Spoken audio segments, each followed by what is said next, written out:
কি যে করমু, ঈদের পর থেকে কাম কাজ নাই, ঈদটাও আইসা পড়লো, কাম কাজও হইলো না। এখন কি করমু মাথায় ধরে না। সংসারের কি যে যন্ত্রণা একমাত্র আমি ছাড়া কেউ জানে না। যা যা সংসারের যে ব্যথা শেষে বোঝে। এখন আমার দরকার একটা চাকরি, একটা কাজ, ভালো একটা পরামর্শ, একটা লোক পামু, ওই লোকটাও পাইতেছি না। কি করবো মাথায় ধরে না, মাথাটাই নষ্ট। আরে হিনো বই রয়েছে কে? কামাল না? ও দোস্ত, কি সমস্যাটা কি? চিন্তা ভাবনা লাগতেছে তোমার? ভাই ঈদের পর থেকে কাম কাজ নাই, ঈদ গেল গা, কোনো কাম কাজ হইতেছে না। কি করবো মাথাটাই ঘুরাইতেছে। কি করা যায় ভাই, একটা পরামর্শ দেন তো।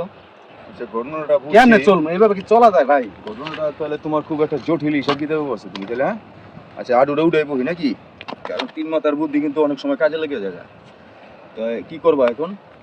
এখন চিন্তা ভাবনা করতেছি ভাই যে কি করবো, মাথাটা সংসারের অভাব অনটনে ভালো লাগতেছে না। এখন ওই যে আমাকে লুৎফর ভাই আছে না, তুষার ভাই? তুষার ভাই, আর তুষার ভাই কিন্তু একটা খামার আছে।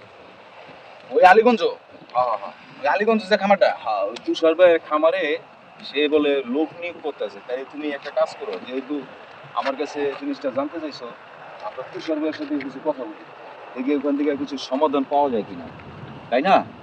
কথাটা খারাপ করে নাই, ভালোই হ্যাঁ। কইছেন। কারণ হ্যাঁ, বেকারত্বের জন্য অনেক সুযোগ সুবিধা দিতেছে।